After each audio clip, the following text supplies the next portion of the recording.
it like it's an intimate seminar.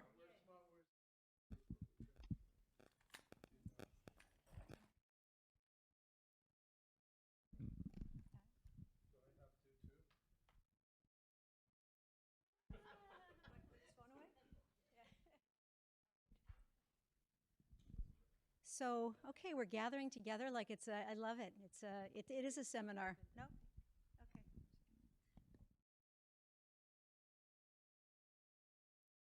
Yeah, he said, yeah, if you continue speaking, it will go. Thank you, Professor. Thank you, my technologist. So I'm Barb Natterson-Horowitz, and I am the president of American Friends of Hebrew University's Western Region Board, and I'm delighted to welcome everyone here tonight for our Sinai Temple Speakers series, which is hosted graciously by Sinai Temple and presented by American Friends of Hebrew University. And tonight we are delighted to welcome friends from the Luskin School, UCLA, and the Nazarian Center for Israel Studies at UCLA.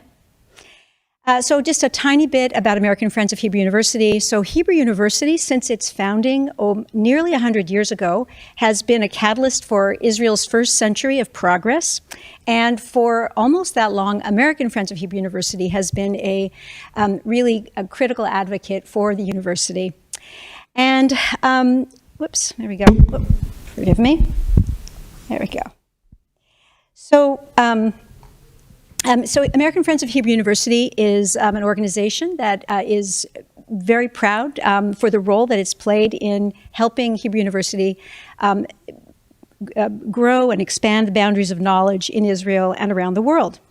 So tonight we are going to have a treat.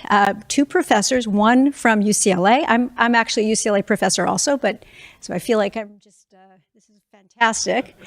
This is like an eastern arm of campus.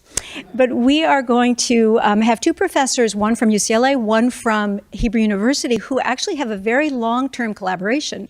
It sounds like through 1990s. They've been publishing together, they have grants together, so it's really pretty fabulous.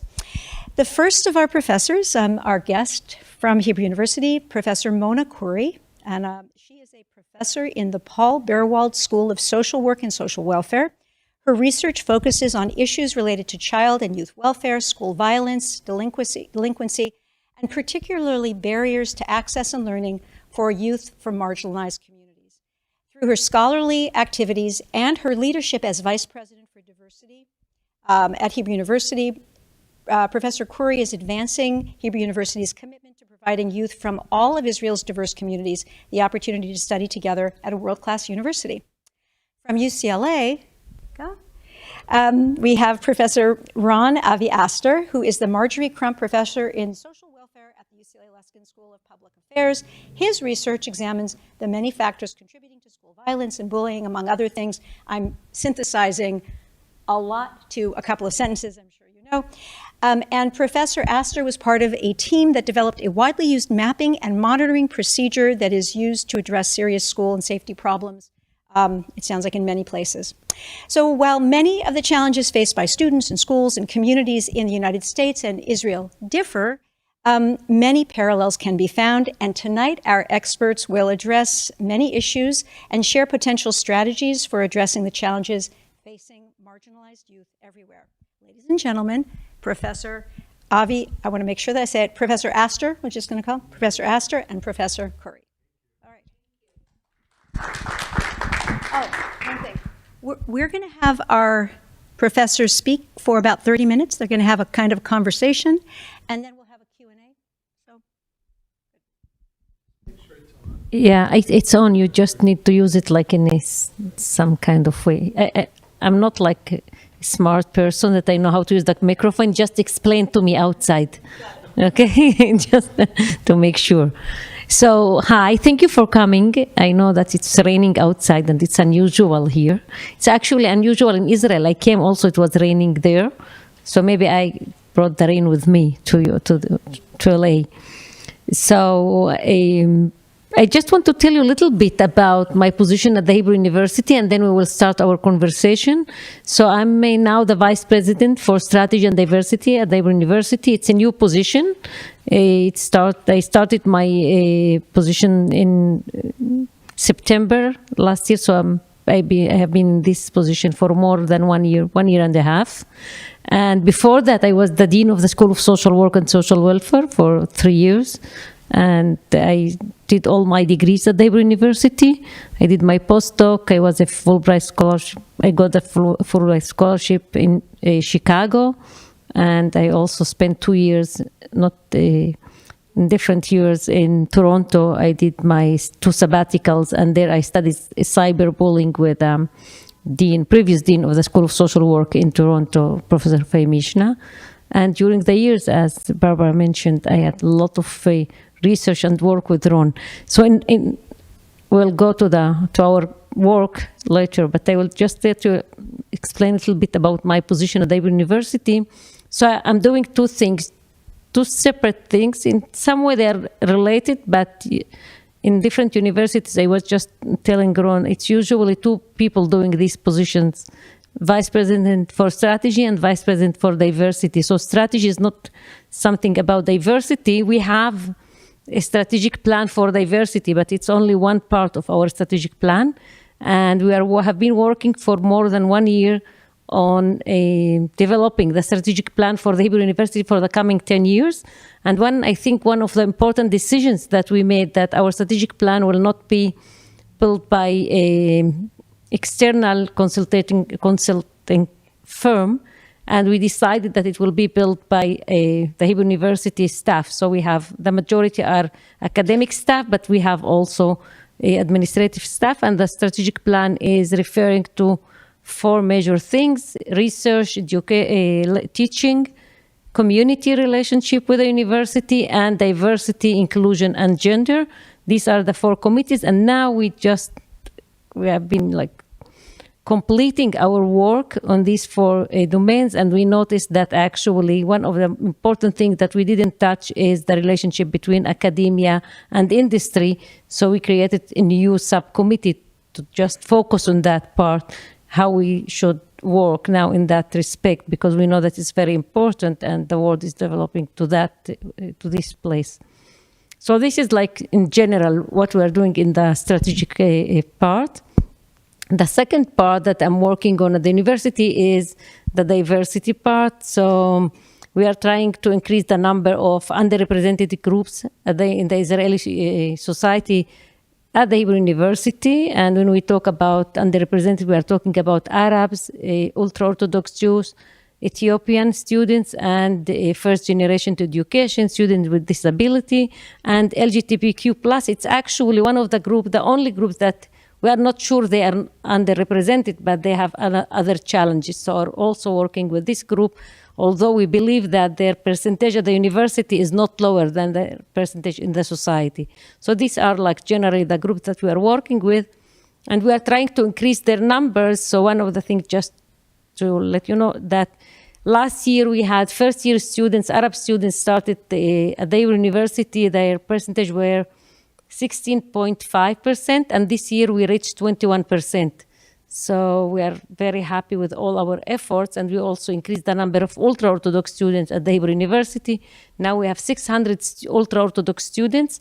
A few years ago, we have less than 50. So this is yeah. And usually people ask me about the gender, so they half and half. So we have half males, half females. It depends on the degree. More females actually in the graduate degrees and more males in the undergrads, because females in Israel, in ultra-Orthodox society, they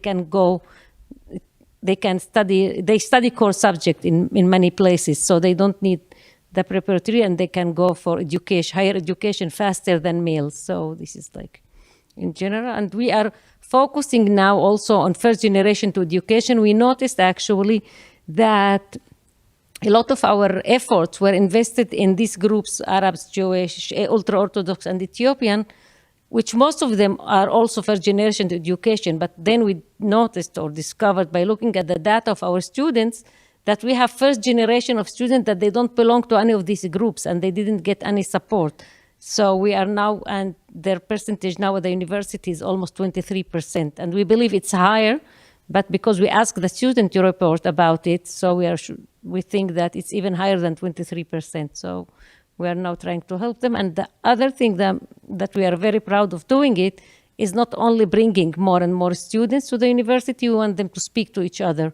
So we have a lot of activities and projects to make these students actually get to know each other. One of them is we have the inclusive class, and we try to help the professors who teach these classes to give them the tools and skills how to make students do their assignments in mixed groups. So this is something that we are doing, and in this project we started last year with 15 classes, and this year we have 35 more classes, and we have like more than 3,000 students participating in this project this year. So we're just making them do assignments, and one of the things that we know, and it's based on research in the field, that is the best way to change attitudes of students is doing it in classes in their normal, life, and not just bringing them and forcing them to speak to each other. They are talking about the assignment, but then they get to know each other. So this is, and we have pre-post evaluation of this project, so we are working on that now. This is like in general what we are doing in the field of like inclusion and diversity. And the second part is my research, and as Barbara mentioned, I have been studying school violence and juvenile delinquency for more than, 1996 I started my PhD, and then 1997 I met my colleague, Ron, Ron, it's the time to come here. Yes. Yes. So I have been studying school violence. Actually, we will talk about it, like how we started. Do you want me to say how we started the... Yeah, why don't you... Yeah, but I want you to be here with me. I do whatever Mona says. So actually, Ron came to Israel with his Fulbright scholarship. It's not scholarship, it's like...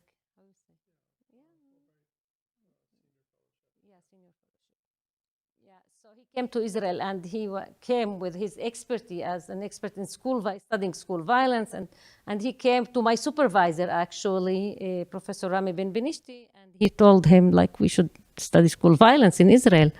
And Rami told him, like, school violence, we don't have school. It's an American thing. We don't have it.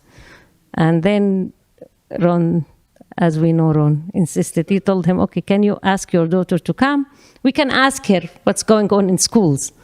And when they ask her, now she's supermodel, should I mention that? It's a very important thing. Yeah. And she told them, yeah, of course, there is violence in schools. And then they went with this idea to the Ministry of Education. They convinced them. And luckily, we have the minister, late minister actually, who was very much interested in that field. And he said, okay, let's do it. Let's try to start. And maybe you can talk more about it. And he wanted us actually to do it twice a year. And the first data, just everyone was shocked by the level of violence that we have in Israel. And I think one of the things that people think when we think about violence, you think about the extremist part of it is school shooting, which fortunately in schools we didn't have it in Israel. But we have a lot of school violence. So when you talk about school violence, people think, it's in the United States, there is school shooting. But the data showed actually that we have a very high level of school violence. It actually was almost as in the United States. The same levels, yeah, a little bit higher. So, and since then, no one is talking about there is no violence in Israel. They are talking how we can deal with that. And as part of our project, actually, the Ministry of Education had given a lot of interventions based on our study. And now our questionnaire is part of the annual evaluation of students. Actually, it's their achievement, the math and English and all these kind of things. And they add also our questionnaire to know the level of violence. So we are tracking that, and it's getting lower and lower. So it's something good that we know, but it's not, when you say it's getting lower, it's not low. It's just a little bit lower than the years before. And Ron, it's your turn. Okay, sounds good. Thank you, Mona, for the work that you do. I'm thrilled that you're here. I'm thrilled that we're working together again on this stuff. We worked from distance. We worked in different kinds of projects together. But now I'm working with a vice president, so I feel very special. So let me start, if I can, for a second with some poetry. Okay. First of all, I'd like to acknowledge my wife, who's here. She's been a Jewish educator for more than 30 years, and very rarely comes to talks because she sees me at home talking all the time. But she said she was coming because she wanted to hear Muna. So thank you. Anyways, but I wanted to start off with a poem, if I could, because I think it encapsulates. I'll end off with a poem too. I wrote this poetry book with my son, Ike, who's actually finishing his residency right now at UCSD. He wrote some of the poems I did too. They have a Jewish perspective. But I think this poem kind of captures, we're wanting to start a center to connect UCLA and Hebrew University around issues of school safety. And we could talk about school violence going up. We could talk school violence going down. We could talk about what's going on in Israel. But in my mind, all along, it's about the connection between you and other individuals that you work with. It's how much you love them. It's how much you care about them and how much you are committed to them too. So it's not just the ideas, it's not just what we work on, it's not just the research. Good research really comes from working with people who get along and care about things together deeply. And the university is a very, very special place where you don't just do it on I love Birthright, I'm not bashing Birthright, please don't hear me saying that, but it's not a 2-week trip. When you have a doctoral student, they become like a member of the family, and then some. I'll give a couple examples as I go through, but I want to start with this poem. It's called the Khad. May we learn to see the sacred spark in every person. May we learn to see that glowing warm light in ourselves and through the eye of a stranger. May we become agents of the ongoing creation, Briat Olam. May our day-to-day actions inspire and spread a canopy of peace that protectively hovers over and within you, your loved ones, and those we'll never meet. And I think that for me, this kind of encapsulates the kind of work that we've been doing between the two of us and others that have grown in the circle, and what we'd like to actually crystallize, what we'd like to actually create in a joint center between Hebrew U and UCLA. So in my mind, the core of a lot of what we were talking about earlier starts from like this drop in water. And when you look at a pond and a drop goes into the water, you start seeing those ripple effects. So I'm going to start telling the story a little bit differently, okay? Same story, but a little bit different. I'm on a Fulbright to Israel. Again, same story, that the minister, Yitzhak Levy at the time, and his wife, who was a principal, and he was actually, no, he was a principal, his wife was a social worker. Also, they were the modern Orthodox party. They said no school violence. I was there on a Fulbright through the embassy. I had my 3 kids in Israeli schools at the time. 2 of them had very violent episodes within the first week. Sheva remembers that very clearly. We had to go in. I went and I saw the minister and I said, well, I know there's violence in school. I've seen it. It's happening all over. Teachers are yelling, kids are hitting, other kind of, he said, no, you're seeing it through American lens. So I was working with Muhammad Khad, I was working with Rami Ben Menishti, and Rami said, there's the smartest doctoral student I've ever had my entire career, and you have to meet her. Her name is Muna, and I would like to introduce you to her. So I said, would you be interested in working on this? And she said, maybe, I'm from criminology, I'm doing this, but you said yes, right? So we took actually the California Healthy Kids Survey that was for the California, just starting out around that time.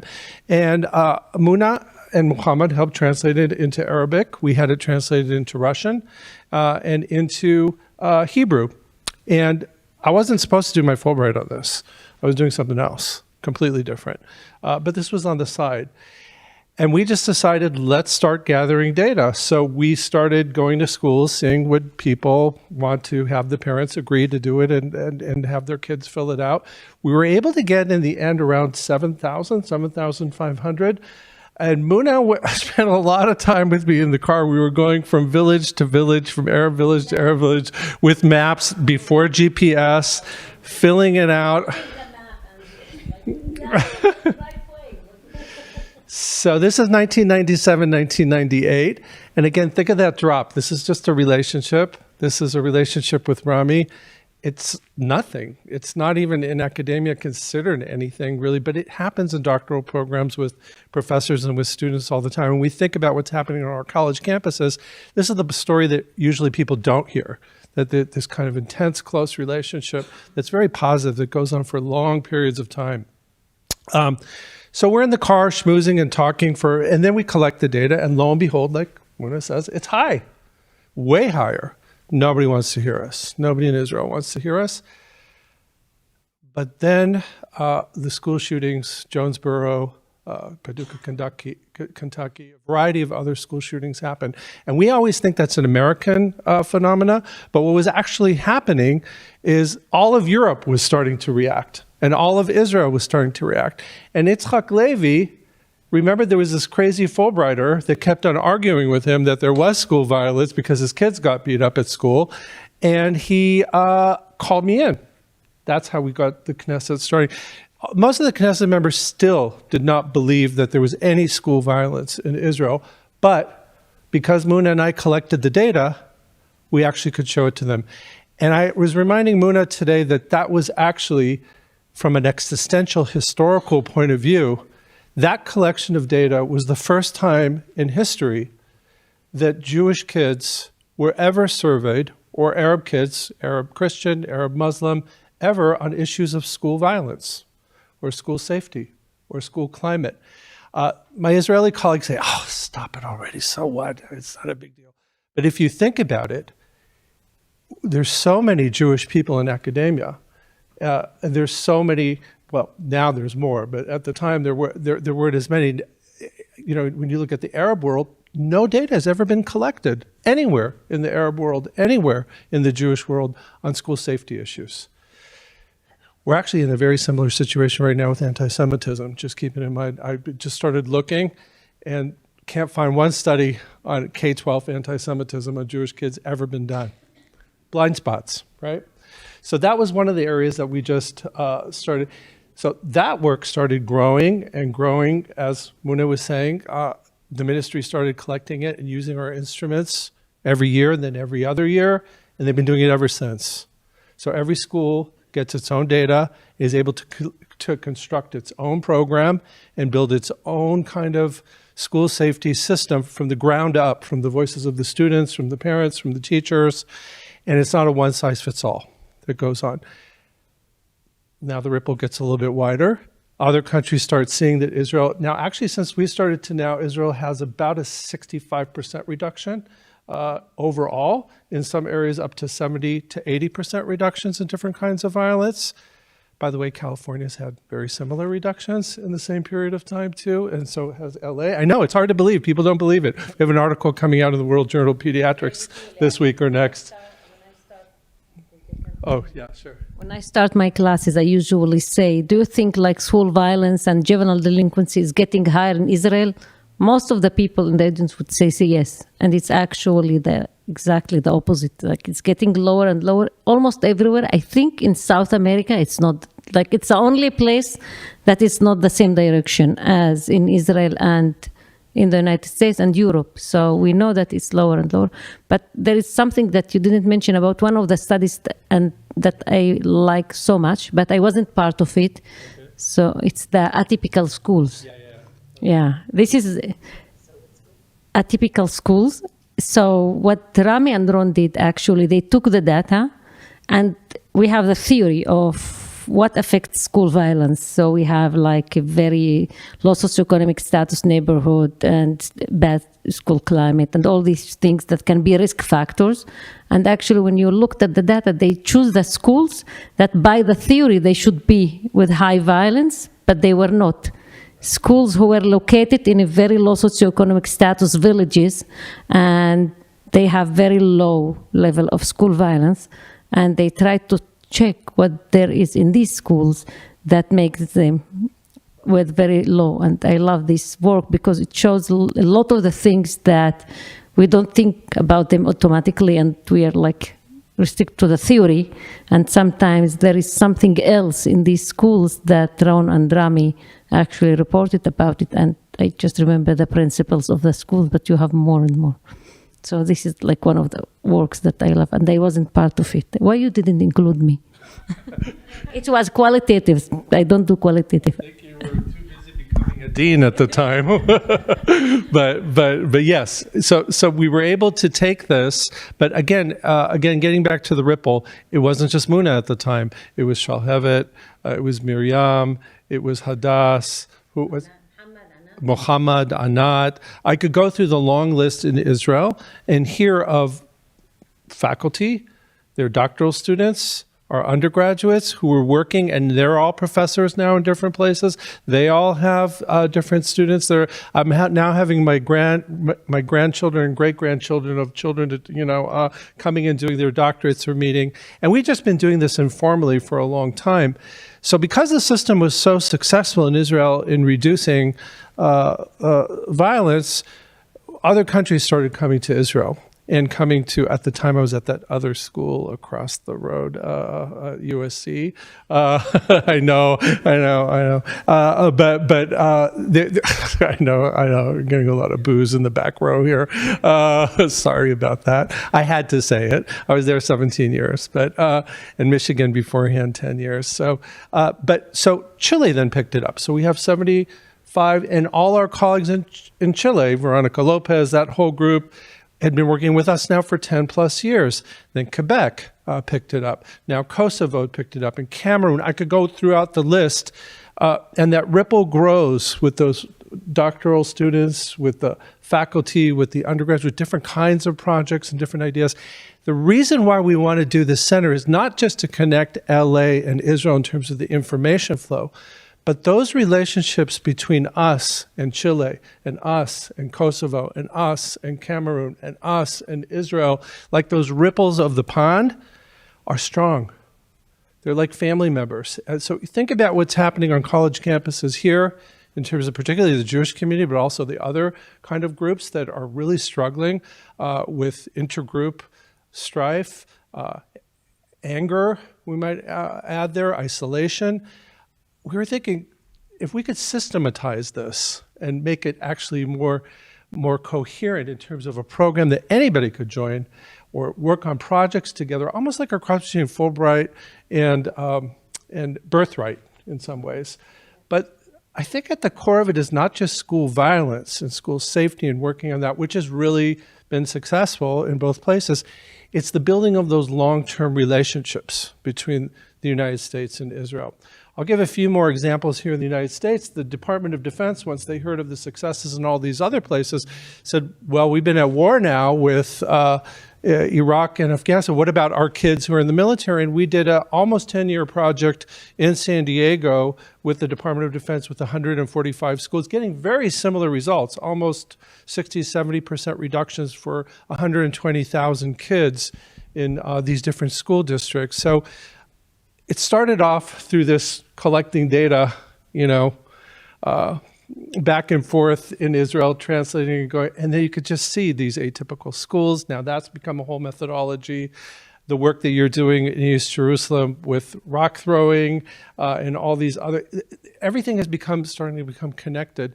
And we started thinking, wouldn't it be nice again if these kinds of opportunities were systematized again between the universities so people had opportunities. They didn't have to do a Fulbright by themselves. They'd actually have these exchange programs. We have tons of faculty working at UCLA on these issues, and many in Israel too who have gotten quite a bit of successes. I'm going to end with this, if this is okay. I don't know, it's been a half an hour about. Are we doing okay? Oops, I'm just losing it, sorry. This comes from Rabbi Akiva's, as you can see, the theme of drop by drop. So one water drop by drop by drop by drop by drop changes forever the mighty granite boulder that seemed unchangeable before the water drip by drop began transforming everything into a new world. And that's kind of what I hope will happen in the future as we progress. We'll continue on our projects, but we hope to bring in quite a few others and people from the community as well, from the Jewish community, from the Arab community, both in Israel and here, working together not just on intergroup collaboration, but on serious projects that could actually change the lives of children and communities. So, yeah. Thank you. Everyone has a question. Yeah, we'll start like a class, like this. Okay. Do you maybe? Okay, I'm not that good at these. What I was wondering is how you systematize it, because in my mind it would be specific to the country or the culture. And one of the things I was going to ask, so this is turning into a compound question, but one of the things I was going to ask is, are the reasons for school violence based on cultural differences or political strife? Is it, Orthodox for, Arab, Israeli, Arab Jew, Sephardic, Ashkenazi, you name it.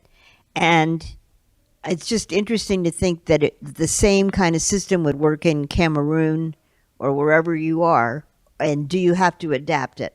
Do you want to answer the first part?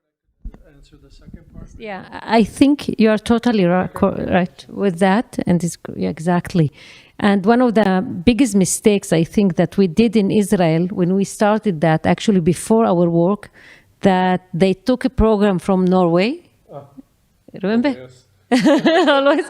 And they tried to implement it in Israel. Okay, and they forgot that we are not Norway. Okay, this is a very small detail that they forgot about it. We are Israel. Okay, yeah. So, and we learned from this, and I usually give this as an example. We learned a lot from the study in Norway, and we used actually some of the definition that they used, and we developed their definition in different way, but because we were aware of what's going on there and how they did the study.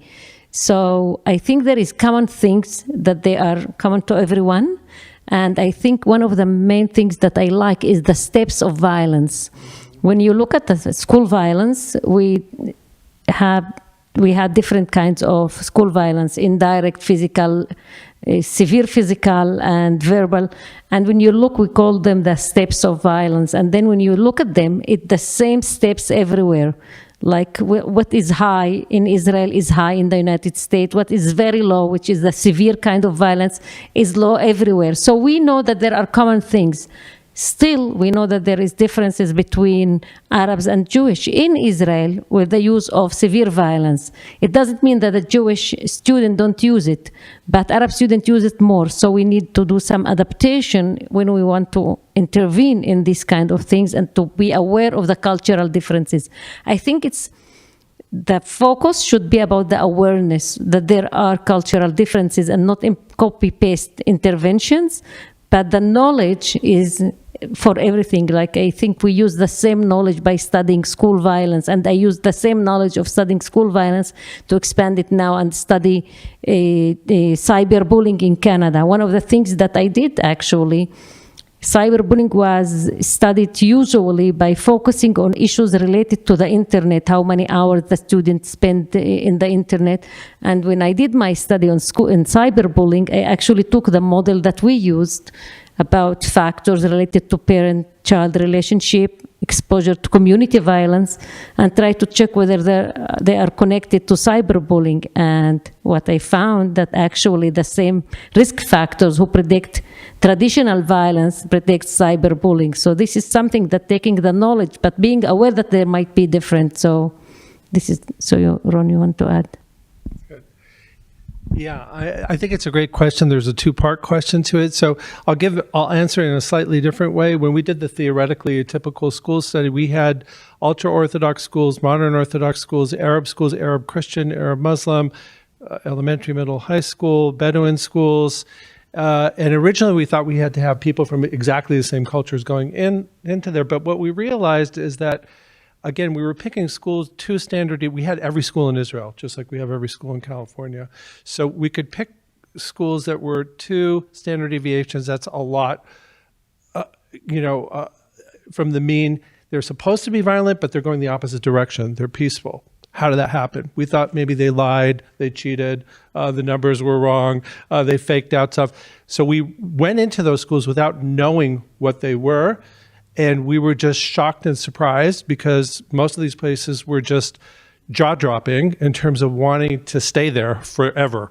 They were so amazing. Some of the schools, there was one school in Jiljilia that actually, everything was done in sign, even though it wasn't a school for hearing impaired kids. And they just were super inclusive, great principals. We then go to a Bedouin school. The exact same kind of dynamics are happening there, although they're maybe using the Quran, other things. We go to ultra-Orthodox school, they're using the Talmud and the Mishnah, but it looks the same. So we had our graduate students who didn't know the language, who didn't know the places, actually randomly go and rate the other schools. And they were 100% correct on the schools that were typical or non-typical without knowing the language, without knowing the culture. There's things that happen in schools. And then we did the same thing in Taiwan. We did the same thing in China. You can pretty much recognize a really outstanding class in school when you walk into it. I don't know what it is. We're trying to break down the variables, the buzz of the class, how the kids are engaged, how people are going. You could see the kids helping each other. So there's a lot of nonverbals that happen in schools that are common. So that's part of what Mona's talking about in terms of the hierarchy of the different kinds of. The other thing that we learned is even in the same communities with the same risk factors, no matter where we look in the world, the variation is tremendous within the same communities. So you get usually 5 to 8 times differences between schools within like even 3 or 4 miles from each other. So that means there's something in the organization of the school and how it's run, how the parents are, and that changes over time. They don't stay the same for more than 5 or 6 years. My wife's a principal. She used to say basically every 5 years she has another school, right? So that happens, right? So that's just to give you a sense in terms of the one size fits all coming in from the top, what Muna was saying, that probably doesn't work. And we know that. That's a dirty little secret that we know. We have these randomized clinical studies that we do. We know they don't work once the study leaves. We've did lots of follow-up studies with them in the field. Almost none of them work unless you have funding or unless they're built into the system. So getting to your second question, how do you capture the culture so it works? So what we did is we focused mostly on the process. We put a heavy kind of social work perspective that the kids, the teachers, and parents know what's bothering them and what's happening to them. And you first have to listen to everyone in the system. That's the first step. And even if you have 5 schools in the same neighborhood, they might be really different in terms of what they're needing and what they're willing to work on and what their capacity is and what kinds of resources are around and how much time they have. So all these things are usually not factored in to all the studies, particularly in school violence that we've seen. So the system that we have that Israel has adopted and Chile's adopted and some of the others is really first starting with that and then working with the staff, with the parents and the kids. What do you want to work on? So they might have suicide actually as the top thing, but they don't want to work on that. They want to work on guns or they want to work on, and we find that if you let places work on what they want to work on, those things tend to get better. If you force them to do things that they don't think is an issue, it doesn't. So that's the second answer. And that kind of captures culture because then they do it their own way, right? That goes against a lot of the randomized clinical kind of studies that are in the literature that try and get one way to do it for every place. That tends to not work over time when you scale it. So we don't do that. We have a very different system. We could track how schools do and how they don't, how they get better, how they get worse over time. And then the theoretically atypical schools thing is now that we've done that, we can actually see schools that were having problems. They had the intervention. They flipped and they become great. And instead of trying to systematize exactly what they do, we have pilgrimages to those places, green light schools, yellow light schools. Israel's been doing this for a while, where principals go and visit these schools. How'd you do it? They don't do it exactly the same in their school, but they get kind of ground up. So the DoD project in San Diego, for example, I didn't think gardens would make a hell of a difference, but we had 2 schools that the principals swore that if they did a community garden and they got the kids together, that would stop bullying and da-da. I thought, well, okay, we're collecting the data, let's see it. And lo and behold, it was amazing. It was really good. Within a year, we got 95 gardens going on. They did it slightly different ways, and we got really strong results in terms of community building. Another, I'll give you a failure since they're not all successful. One of this, I think it's okay that I mentioned Temecula was one of the places we were at. The kids looked at the data and they said, people are just mean to each other. They're not nice. So let's have a campaign. Let's be nice to each other, or being nice, I forget the exact words. They got the city council, the police, the buses, all to paint, be nice or something with benches all around. The first 2 rounds of data showed that nothing happened. But everybody was really happy. The supermarkets, they had shirts, they had stuff. So as social workers, I said, I'm not going to tell them not to do it. There's I thought there was a value there, right? It took 3 or 4 years till they finally did it. And another community tried to replicate it, didn't have to, and then they kept at it until they finally got. Now I just visited recently, and it's still there. Nobody knows who I am or what happened, but because it was ground up, because they had resources, they were able to do it. Resources, I'm going to mention the last thing. A big thing in our approach, which is different than other approaches, is we don't just look at programs. We look at kind of resource deserts and deficits. So you can't do a program if you don't have somebody to run it. So San Diego, for example, only had 4 social workers when we started in all 145 schools. Now they have about 450 full-time social workers with no budget change. So priorities shifted, resources went around. Israel's done exactly the same thing, where they have close to 9,000 psychologists who not one of them was doing school safety research when we started, but we work with them to shift their role so that they actually use their time in that direction. That's made a huge difference in terms of human capacity and in terms of being able to intervene. Now all the principals are trained in it. So anyways, we'll stop there.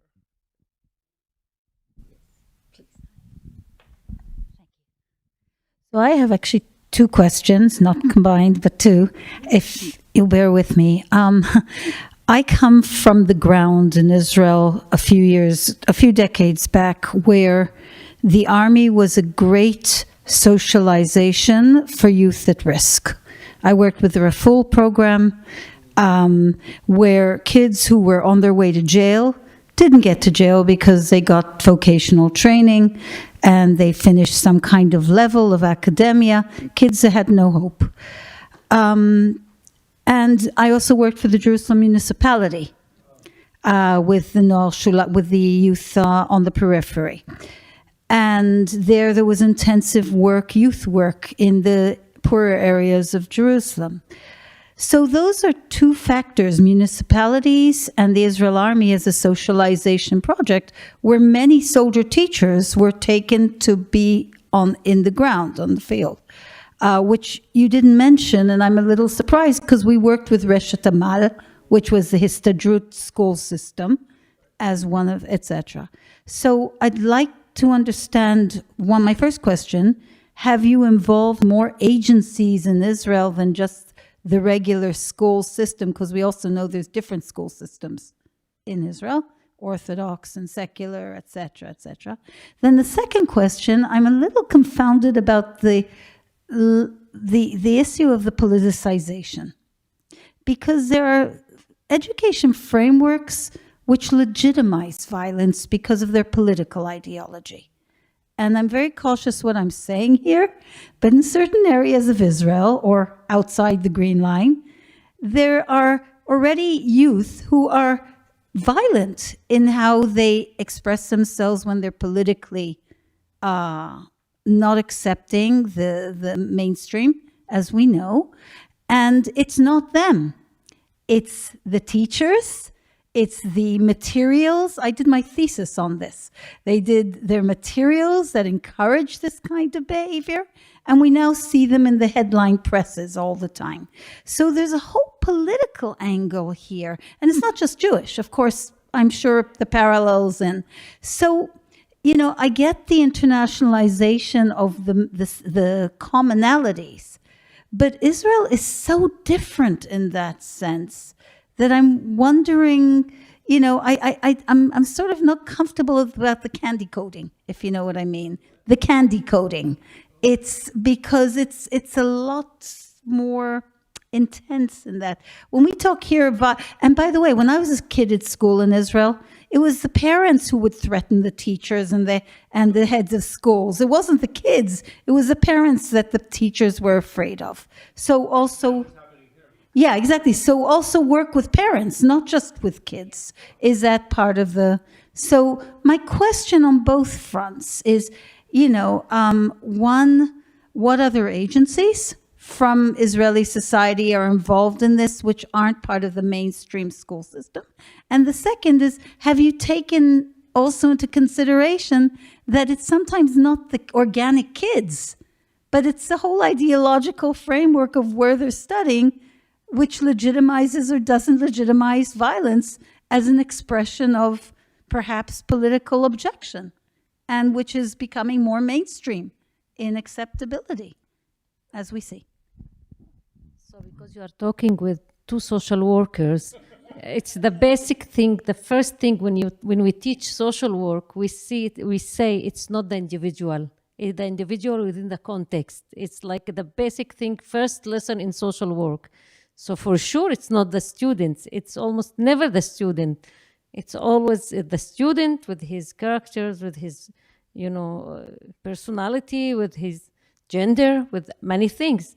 But this student is learning in some context, and the context is very important. Actually, it was my PhD was among the first studies to do that. That what I did, I just wanted to look, because the perception was in 1995, almost like the studies before this time, we're focusing on looking at the problematic student and trying to find out what are the problems with this student. And what I did in my PhD, I took schools and I located them in the neighborhood. And now it's in, press a button in the computer and you will do that.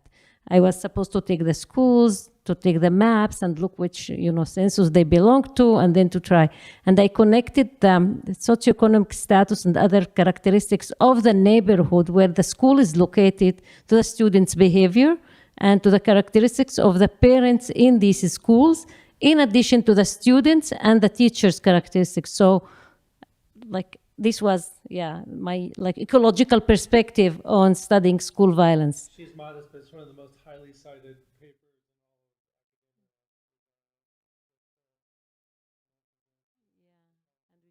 It was chosen one of the best It's influenced articles. the world in a big way because she's organized it in a very. It was like a way looking at this hierarchically and looking at, and looking at students within schools. So we changed this perspective of how we want to study school violence, and taking this perspective, and this is what I'm trying to do. It's not like we are arguing that it's the same in every culture, but we are taking this perspective. And now in the project that Ron mentioned that I'm doing with a colleague from the criminology department about the most political phenomena in Israel among Arab kids is throwing stones in their neighborhoods.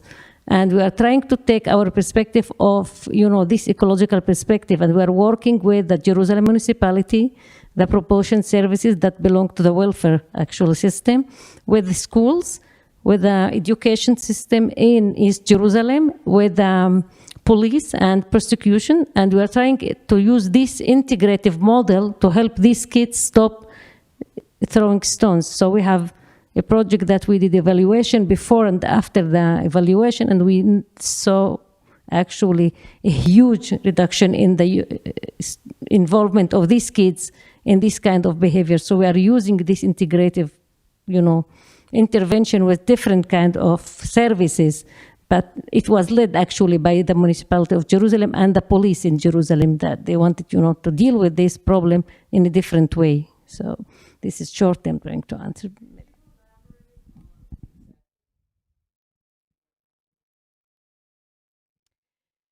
When we look at the data of why kids throw stones, yes, there are different kinds of things. One of them is political.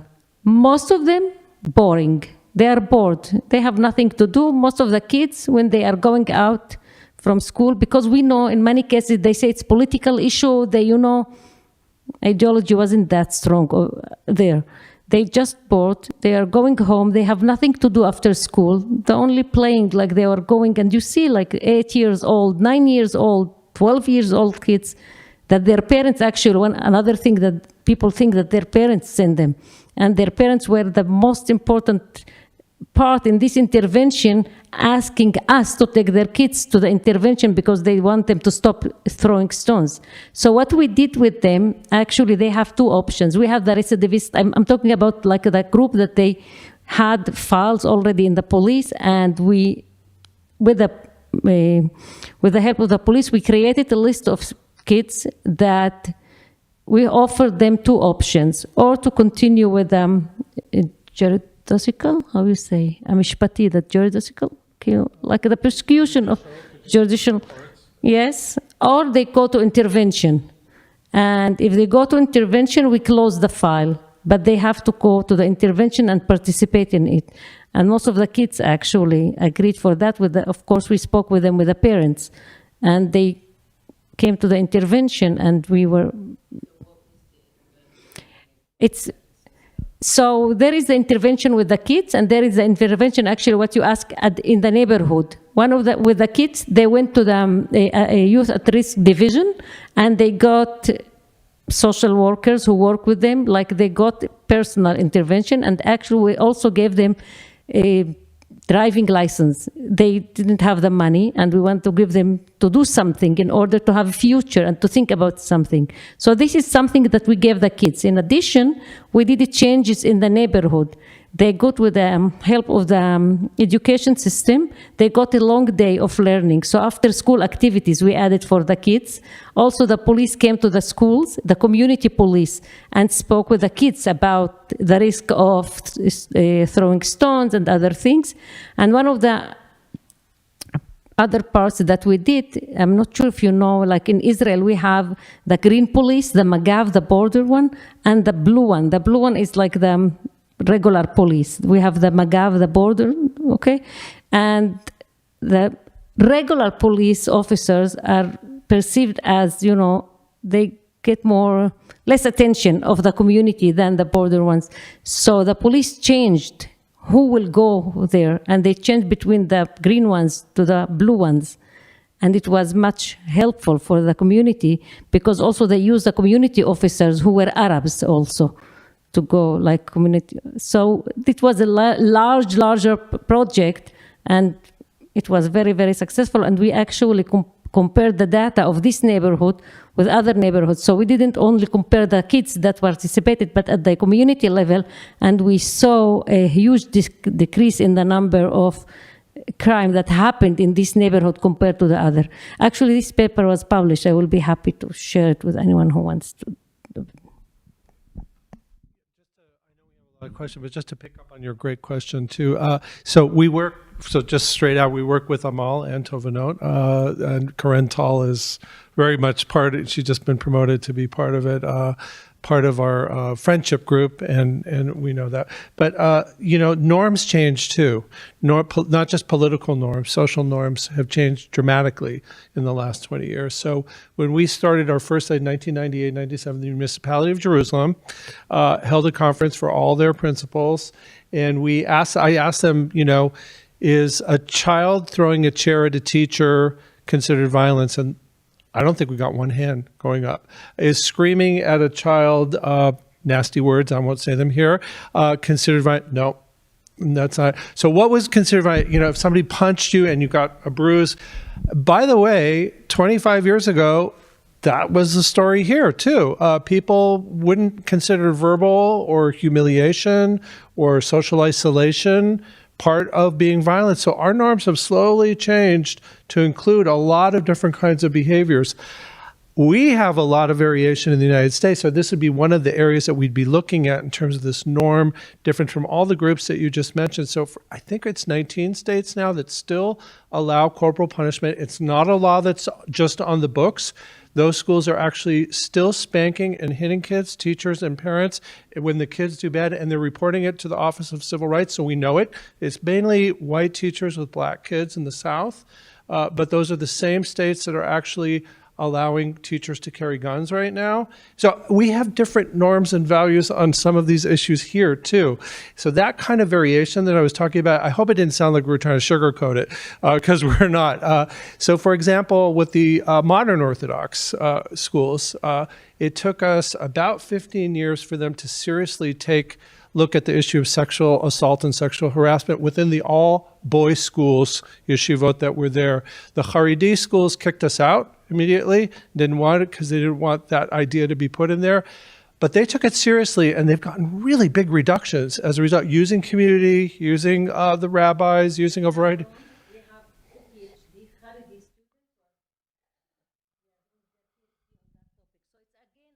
Well, the Haredi has not yet dealt with it. The modern Orthodox has. They've seen a reduction where the Haredi have not. We compared now, compared to what you had now.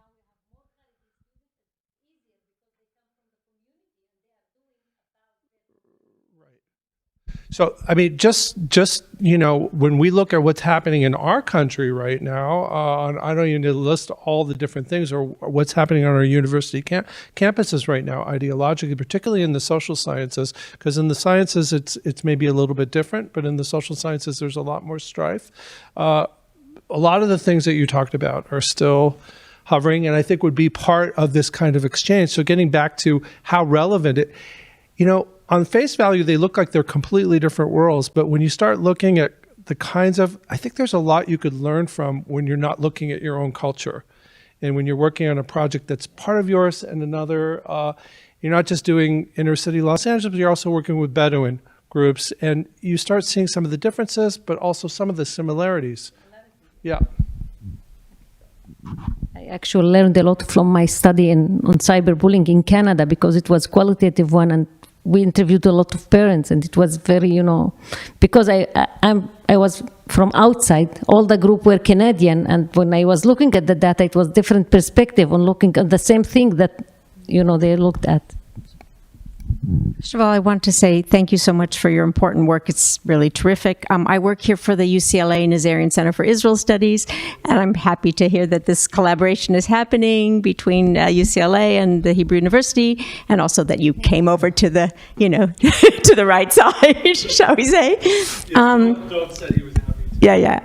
But you've answered some of my questions, but they had to do, first of all, with, you kept talking about violence as a general thing, and I wanted a little more clarification about what types of violence you're talking about, and is it between the students themselves? Is it student to teacher? Is it all of those things?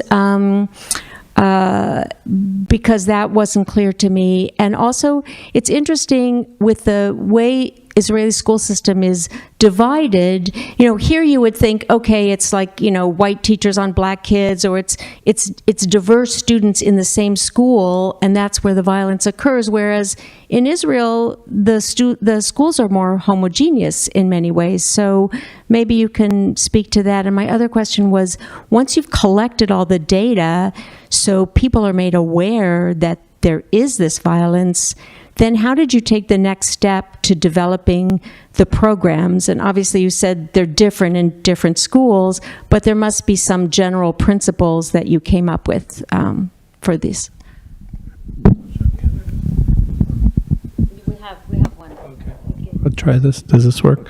Yeah. So let me see if I can answer your first question first, in terms of what is considered violence. I mentioned it really briefly, but that has changed dramatically in the last 25 years. Just our consciousness as a people of the world in terms of what we consider violence. And I think the revolution really started with the critical feminists back in the early 70s, maybe late 60s, in terms of not taking the traditional form of physical violence only, but also psychological violence and pressure. And all these other literature started slowly picking up. So there's been a movement in terms of that definition in science in general. That's gone to the point where almost any behavior now, I'm simplifying it a bit, that is considered harmful to the person, and sometimes it's intentional or unintentional, or now there's groups that are saying even if you're not aware that you're being harmed by it, could be put into the word violence. So social isolation, for example, ridicule, exclusion I mentioned earlier. Those weren't traditionally considered part of the violence, but at that end of the extreme level, they were, they've been included now. On the other end, you had things that we have now, like shootings, that people never included in terms of school violence, that had become, I'd say around the year 2000, now included in the literature. Even now, I get people from European researchers and literatures that say, why are you including shootings? Shootings shouldn't be included. Why are stabbings? That's not violence. School violence, that school violence is something else. So people have different views, but the literature is coalesced to have a wide range of different kinds of behaviors that are psychological, that are physical, and situational too. I think what's happening now is we're getting what you had mentioned earlier, the political types of, and that's emerged pretty much since the election of Trump in the literatures right now, where we're seeing new studies coming up to showing the impact from the outside, but now that's also happening in other countries around the world. It's always had an influence on schools and kids. We just haven't really factored that in. So when I look at California over the last 20 years, as I told you in this article that should be coming out this month, we have op-eds ready. We have also, but I'll give you a sneak preview. Again, every form of violence, every form that I mentioned, very kind of psychological exclusion, all the way to weapons and threatening with weapons, except for mass shootings, has gone down dramatically, over 50%. And that's for 95% of California schools, middle and high schools. Again, African-American students have had greater reductions than white students. Latino students have a greater reduction. So that's not in our consciousness, right? And that, I think one of the ways I explain that here is that, again, I'm going back to feminist theory, and that is, I think our norms have changed. We're not willing to accept what we maybe once accepted. But I still think our society doesn't have a consciousness that maybe the two things are separate. For example, the school shootings are separate than regular school violence in terms of day-to-day kinds of things. So it could be that the day-to-day life of kids in Israel and here is actually improving. So in other words, you ask them, do you feel safe at school? They say, yeah, my school feels safe. And then you ask them another question, do you think you might die at school? And they'll say, yes. How could that be? The school shootings and what we see is, I've been trying to reason in my own mind, and this is why this kind of center would be great, where we could go back and forth and debate this. I see the shootings as a form of terrorism now that I've been in Israel and back. It's basically designed to terror every person in the United States when it happens. And most of the shooters are suicidal, and most of them want to be remembered forever, and they're using the media. They put up manifestos and videos and other things so people will remember them in their death. Maybe we should be responding to that in a very different way and explaining that to our kids than being kicked or being hit. Those are not the same things, because one is going down dramatically and the other one is going up. And when we were in Israel last March, we were in a conference, actually, your question for violence against teachers, which is a brand new area that I'm part of the APA National Task Force on that. We have a bunch of studies that came out, and Congress just passed a bunch of laws based on our studies, which is great. But we met, and you were there in Haifa too. That one of the evenings, Sheva and I, my wife, we were in Dizengoff, and that evening there was a terrorist attack in the cafe underneath our hotel. And here, I may have responded one way, but in Israel, literally, there were millions of people on the street the next day. There was a memorial, the people were out, and there was a kind of FU attitude that this is not going to change our lives.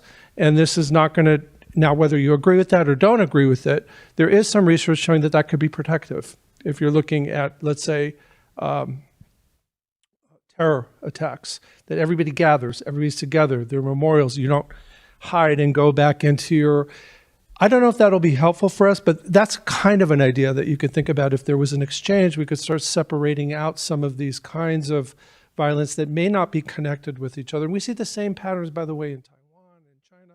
Very similar kind of, certain behaviors are going down and certain are going up. Part of it's related to norms, and part of it's related to how we think and categorize them. Did that answer your question? Or you didn't comment on the issue of the homogeneity of the schools, because homogeneity. and also general principles. Yeah, homogeneity. Israel has a different system. So first of all, it's a pluralistic system.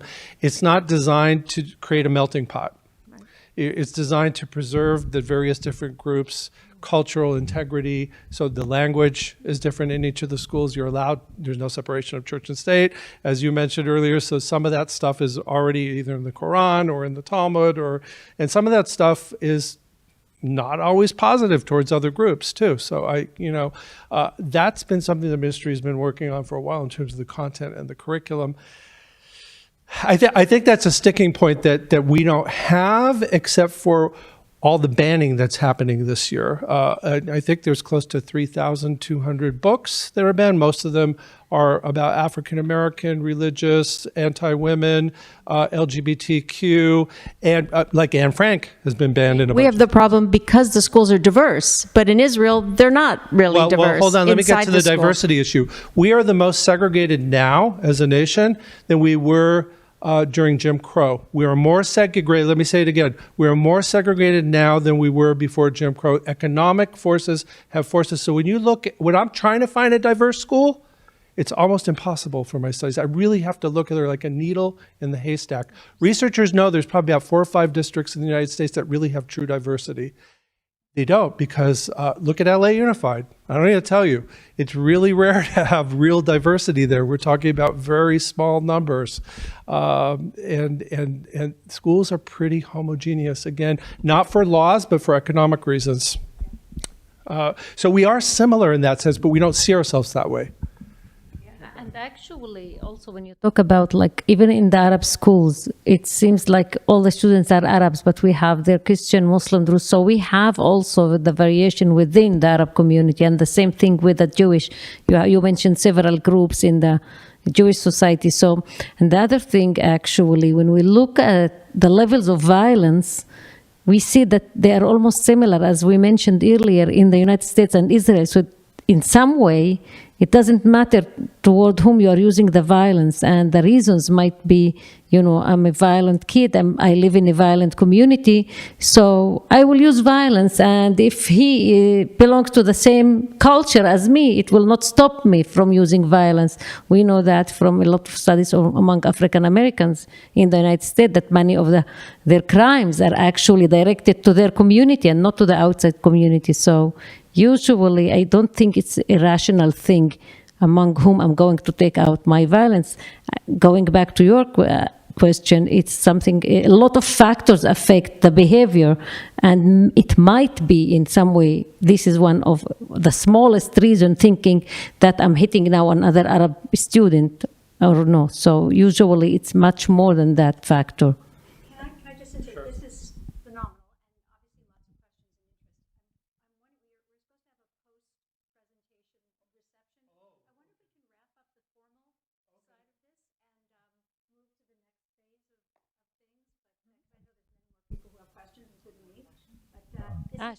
No, but we have to give, you have. People who want to really ask their questions. Okay, yeah, it's okay. We will be happy to answer. I was just going to mention, just coincidentally, last week I was watching the series Black Space, which, it's an Israeli film on terrorism at a high school.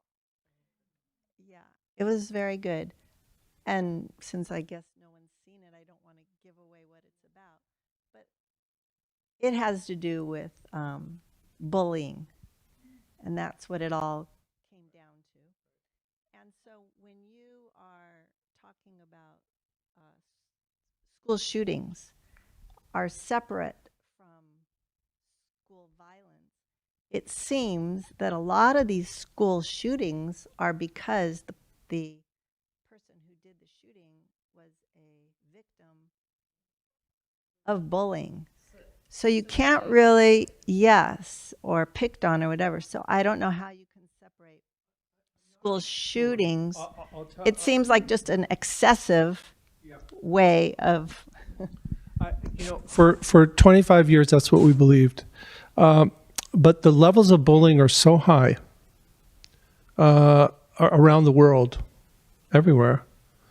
And there aren't school shootings everywhere. Even here, they're extremely rare. I know we're tired of hearing about it on the news, whatever, but if you look at the number of events, so you can't really, when you put bullying into the thing, it doesn't really predict anything. in terms of that. So going retrospectively, which is not always really good, I'll give you some of the characteristics that are different that we've ignored. So we've said mental health, and it's not mental health, because a lot of people have mental health issues that don't go off and do bullying, same kind of issue too. These are all variables that get thrown in. These are the things we don't talk about. In almost each of the school shootings, the shooter has been suicidal for a long time, has had access to weapons, has told people about those weapons. Hold on, they don't just like weapons, they collect arsenals of weapons in their houses. They tell people about them. When you look at their internet habits, they worship the shooters. They know all the shooters, how many people they killed, they want to break their records. They have a plan on how to get this out to the media. So the reason I'm going into all this is because we've tended in the social science to say, well, they've been bullied. Oh, well, they've had a mental health problem. It's a much more complex picture, I think. Those bullies are out there, and you see a contagion when you get a suicidal who is also homicidal, which is more rare than just being bullied, and they see a way to be remembered forever in a horrible way by breaking a record. I think that's what I meant by being separate. It's not that they weren't bullied. It's not like they don't have a mental health issue. It's not like but how many kids do we know have arsenals in their houses and that their parents allow them to do that, right? That's less typical. So I could go down the list, but I think we've been missing. I have a CNN op-ed that I could send to you if you want to, breaking it down. But I think we're missing the nuances by just picking out one or two variable. And that's why I think we've been successful in reducing bullying by a lot. I think the bullying, if you look overall, the behaviors that factor in bullying, it's close to 80% down from 20 years ago. Same with it, but the shootings are going up.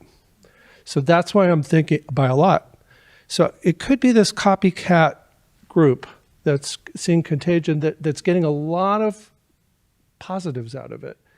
So I agree with you that bullying's part of it, but I think it's more complex. We've got to get together and figure out and use international data, not just our own, to figure out how come these countries have such high levels of bullying, but there's no killing, there's no shooting. I think we could learn a lot from doing that. But anyways, yeah, I'd love to talk about it more. Yeah, but we're going to. Yeah, of course. And reception? Okay. yes. Thank you. Okay. Thank you, everyone. Thank you.